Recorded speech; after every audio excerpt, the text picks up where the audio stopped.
tal? ¿Cómo está? Mi nombre es Fabricio Escajadillo, esta es mi página personal. ¿Jesús de Nazaret realmente ha existido? ¿Una figura histórica o simplemente una leyenda? Esta es la segunda parte de nuestra investigación.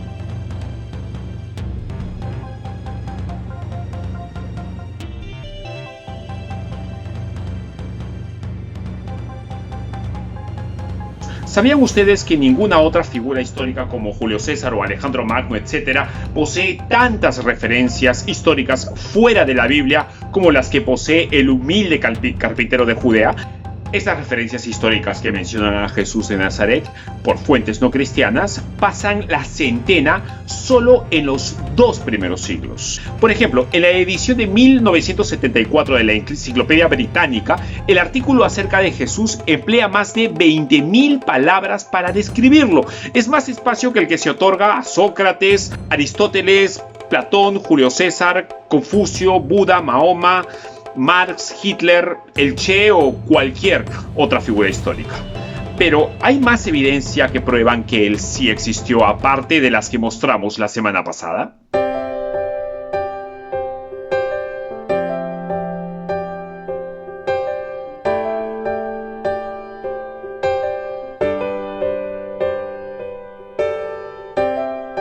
Sobre una colina desde donde se distingue el legendario Mar de Galilea, el año pasado, en septiembre, arqueólogos de la Universidad de Haifa hicieron un descubrimiento realmente sorprendente. Estamos en la zona de Hippo, en Israel. A 2 metros de profundidad encontraron los restos de una iglesia paleocristiana del siglo II a III, destruida por lo que todo indica habría sido un incendio. La llamaron la iglesia quemada, porque debajo de la capa de tierra que la cubría, una gruesa capa de cenizas cubría las bases de ese lugar. Cenizas que, según los arqueólogos, preservaron el suelo de mosaicos de esa iglesia, del sol y de la humedad. Un mosaico modesto de más o menos 10 por 5 metros. ¿Y qué había en el mosaico? Figuras de 12 canastas, 2 panes y 5 peces, y una inscripción mal escrita en griego que parecía indicar que esa construcción había sido levantada hacía 1800 años sobre el lugar donde se realizó un milagro que la Biblia cuenta hizo un personaje llamado Jesús de Nazaret. Ese en donde él multiplicó 2 panes y 5 peces para alimentar 5.000 personas allí en la zona de Hippo, en Galilea. Aparentemente la tradición de los primeros cristianos preservó el lugar de ese milagro y al menos 2 siglos después de ese hecho decidieron erigir allí una pequeña construcción para honrar tamaño portento. Un lugar que aseguro el milagro ocurrió en realidad, de manos de un personaje que también existió. Pero solo un mosaico viejo preservado bajo las cenizas de una iglesia del siglo III realmente prueba que Jesús existió, por lo menos prueba que un par de siglos después del inicio del cristianismo, un descubrimiento arqueológico reciente en Galilea reclama ser el lugar de un portento vinculado directamente con Jesús de Nazaret. Un personaje cuyo rostro imaginamos con barba y pelo largo, pero que en otro mosaico, más o menos de la misma época, se muestra una imagen diferente.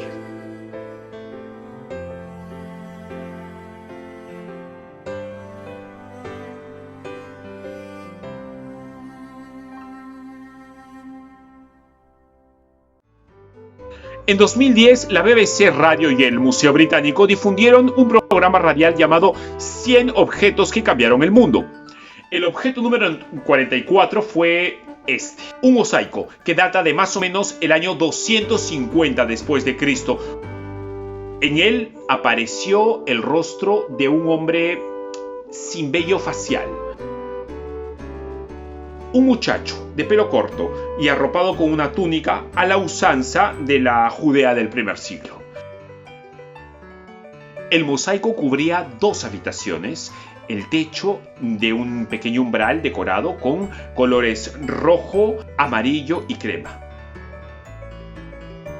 Todos identificaron rápidamente que ese personaje era Jesús de Nazaret. Y es que hoy, aunque la imagen de Jesús se nos muestra con barba y pelo largo, Muchas representaciones de los primeros años del cristianismo sobre Jesús de Nazaret son así.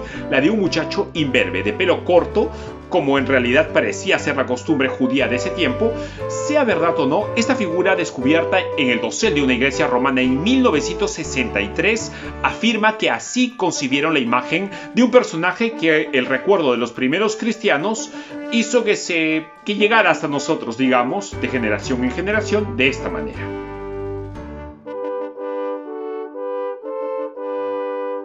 Pero ¿qué les parece si del siglo III retrocedemos al siglo I, cuando registros escritos, pocas décadas después de la llamada crucifixión, dicen de Jesús esto?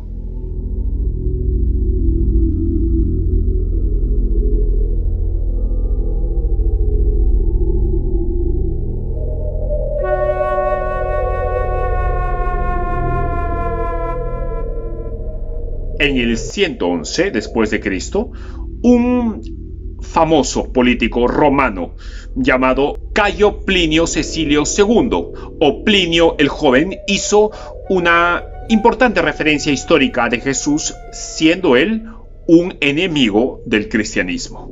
Plinio el Joven fue gobernador de Bitinia, localidad al suroeste de lo que hoy es Turquía. Fue miembro de la alta nobleza romana y muy amigo además del emperador Trajano. Durante su mandato en Bitinia, Plinio el Joven intercambió con Trajano muchas cartas, las cuales han llegado hasta hoy como un libro llamado Cartas. En el capítulo 10 de este libro, Plinio el Joven le cuenta a su amigo el emperador cómo había matado a un enorme grupo de cristianos, solo 80 años después de la crucifixión de Jesús, cuando el cristianismo era considerado una secta fuera de la ley. Una secta que Plinio el Joven afirmaba odiar.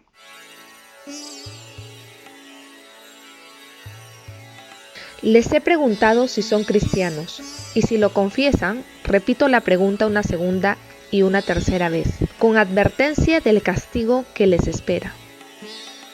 Si persisten, ordeno que sean llevados para su muerte.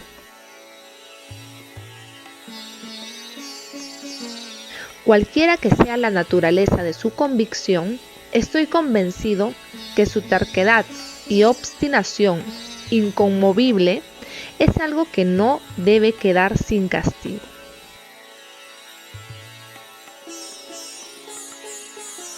También declararon que la suma de su culpa o error no consiste en más que esto.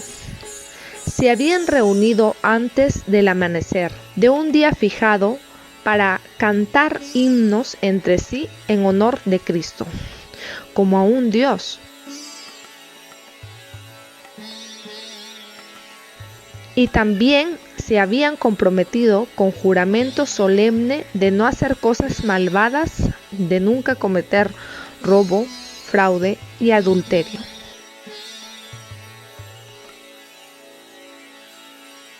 Nunca falsificar su palabra ni negar una deuda cuando se les pide que la paguen.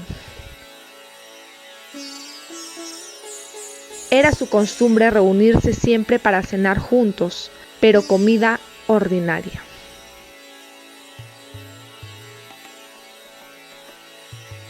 Esto me llevó a determinar que era más que necesario extraer la verdad mediante tortura de 2 esclavas, a las que ellos llamaban diaconisas.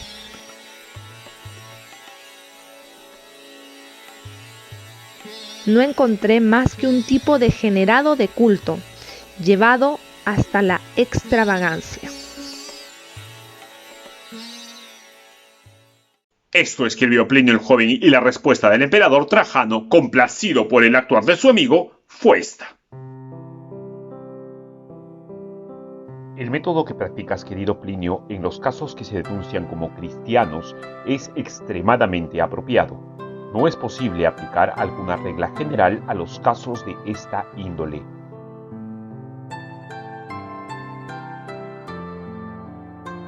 No se debe, eso sí, hacer persecución de estas personas, pero cuando sean denunciados y hallados culpables, deben ser castigados. Con una restricción: Si alguien niega ser cristiano, debe probar que no lo es adorando a nuestros dioses. Si hace así, será perdonado, aunque ya haya sido encontrado sospechoso. Palabra oficial de Trajano. Esta referencia histórica por el amigo del emperador y la respuesta del emperador mismo nos revela detalles interesantes. Para el 111, es decir, 80 años después de la muerte de Jesús y acaso 10 o 15 de la muerte del apóstol Juan, el cristianismo se había propagado por buena parte de Asia y Europa y entre todo tipo de personas. Años en donde el gobernador de Bitinia hablaba de la adoración a Jesús como a Dios. Una época en que los cristianos eran conocidos por ser un grupo de gente de moral elevada, que difícilmente se les podía sacar de sus ideas, pero eso no es todo.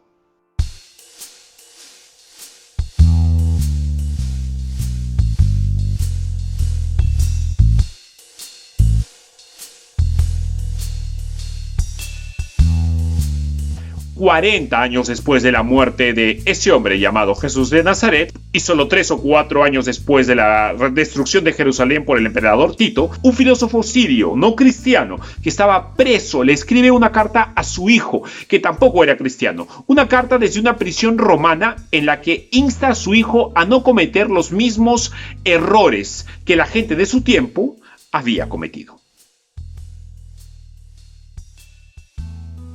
¿Qué ventaja obtuvieron los atenienses cuando mataron a Sócrates? Hambruna y destrucción les cayeron encima como un juicio por su crimen. ¿Qué ventaja obtuvieron los hombres de Samo cuando quemaron vivo a Pitágoras? En un instante su tierra fue cubierta por la arena. ¿Qué ventaja obtuvieron los judíos cuando condenaron a muerte a su rey Sabio? Después de aquel hecho, su reino fue abolido. Dios, de manera justa, vengó a aquellos 3 hombres sabios. Los atenienses murieron de hambre. Los habitantes de Samo fueron arrollados por el mar. Los judíos, destruidos y expulsados de su país, viven en la dispersión total. Pero Sócrates no murió definitivamente. Continuó viviendo en la enseñanza de Platón. Ni tampoco el rey sabio murió verdaderamente. Continuó viviendo en la nueva ley que había dado.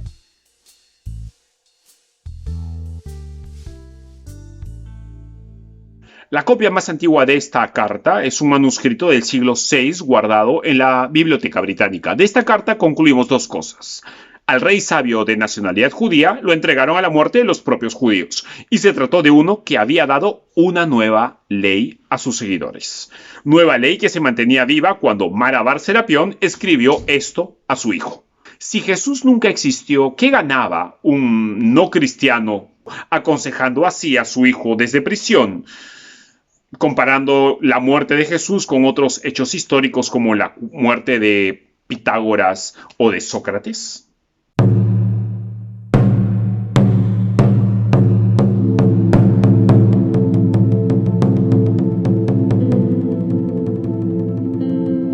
Este escritor de chistes griegos, genial por cierto, es el más influyente en la literatura europea.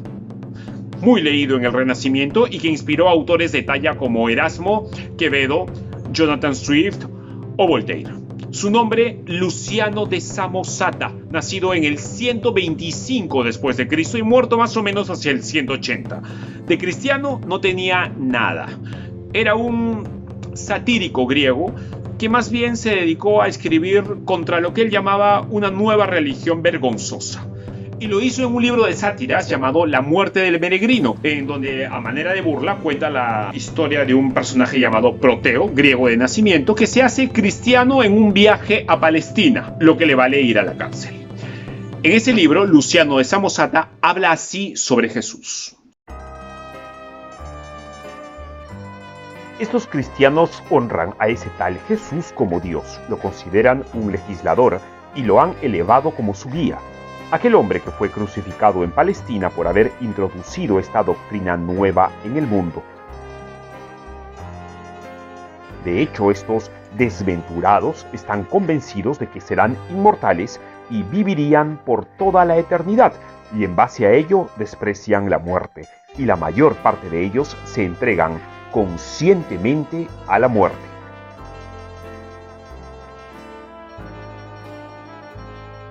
Además, su primer legislador, ese Jesús, les convenció de que son todos hermanos entre sí, una vez que tras haber rehusado venerar a los dioses griegos, se postran ante aquel mismo sofista que fue crucificado y viven de acuerdo con sus normas.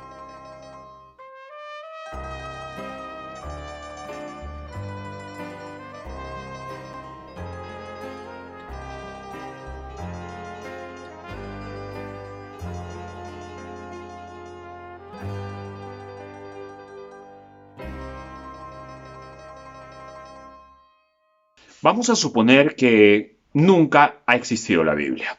Vamos a suponer que nunca han habido autores cristianos que contaron la historia de un hombre llamado Jesús de Nazaret, y menos autores posteriores a estos apóstoles o discípulos que también hablaron de Jesús. Supongamos que lo único que nos ha llegado al día de hoy son puros escritos no cristianos, redactados por enemigos y contrarios a la religión cristiana de los primeros siglos. Historiadores como Tácito, Plinio el Joven, Marabar Serapión, Luciano de Samosata, o el que dibujó el grafiti de Alexámenos, o quienes construyeron los vestigios arqueológicos que en esta investigación hemos mostrado.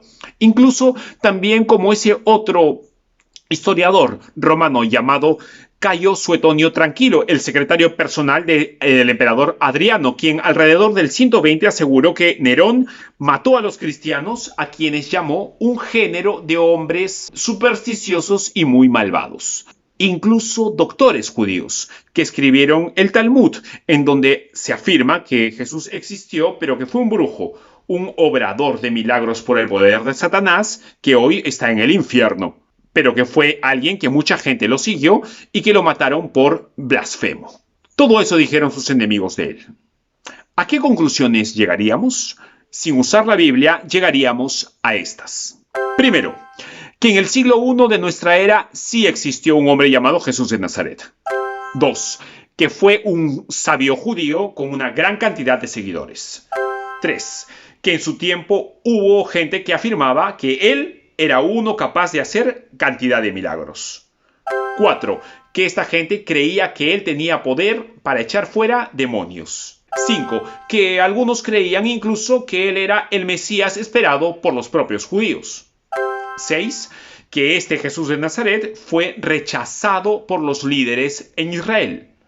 7. Que fue crucificado bajo órdenes de Poncio Pilato durante el reinado del emperador Tiberio. 8. Según estas fuentes no cristianas, hubo mucha gente que aseguraba haberlo visto vivo después de muerto. 9. Esa misma gente que no mucho después se multiplicó, tanto que para el 64 después de Cristo, más o menos por el incendio de Roma, un montón de gente fue ajusticiada por Nerón. 10. Gente de todo tipo en esos primeros años, de la ciudad, del campo, libres, esclavos, hombres, mujeres que lo adoraban como a Dios y que incluso se dejaron matar antes de negarlo. Señores, discúlpenme, pero la evidencia histórica apunta a que sí existió. Si te gustó esta información, pues ya sabes, dale me gusta, compártela y sígueme en mis redes sociales, tanto en Facebook, Instagram como en YouTube. Mi nombre es Fabricio Escajadillo y espero volver más pronto que tarde con algo más por el estilo. ¡Chao!